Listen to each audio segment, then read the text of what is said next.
Rendez-vous incontournable de l'actualité culturelle, Livre Paris s'est tenu fin mars à la porte de Versailles. Pour sa 9e participation au salon, le ministère de la Défense a fait les choses en grand.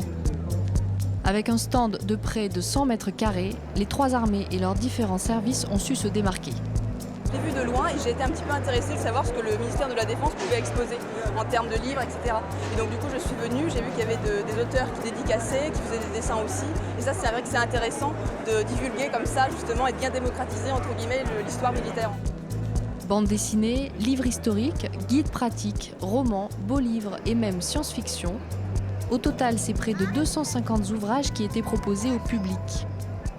La distinction entre les 3 corps d'armée est bien faite et surtout est bien fournie en documentation, livres, auteurs et autres. Et comme par ailleurs, j'aime beaucoup les dédicaces de bande dessinée, du coup je me suis arrêté, j'en ai profité.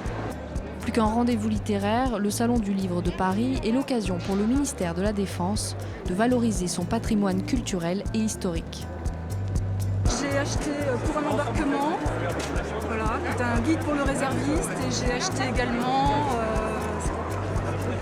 c'est un bateau que je connais un petit peu.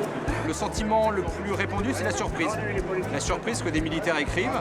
Et la deuxième question qu'ils nous posent, c'est est-ce que vous avez tout dit ou est-ce qu'il y a une censure? Ça les interpelle beaucoup. Au final, les gens ils savent pas trop ce qu'on fait dans l'armée. Pour eux, c'est les armes. Alors effectivement, il y a les armes, mais il y a aussi défendre son pays, il y a les missions, ce qu'on vit au quotidien. Les gens se posent beaucoup de questions sur ça. Côté animation, les visiteurs ont pu assister à des conférences, découvrir un nouvel espace dédié à la jeunesse et profiter de la présence d'une vingtaine d'auteurs en dédicace. C'est important que les armées soient présentes sur beaucoup d'endroits où on peut rencontrer la population. Et donc moi je suis un des intervenants qui va raconter ces histoires de marins, de pilotes. Et je trouve qu'aujourd'hui c'est quelque chose qui n'est pas suffisamment raconté.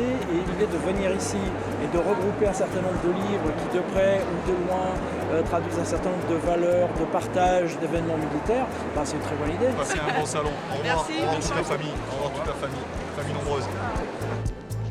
Pendant ces 4 jours, où 155 000 visiteurs ont défilé, le stand du ministère n'a pas désempli, démontrant encore une fois l'engouement du public pour les ouvrages militaires.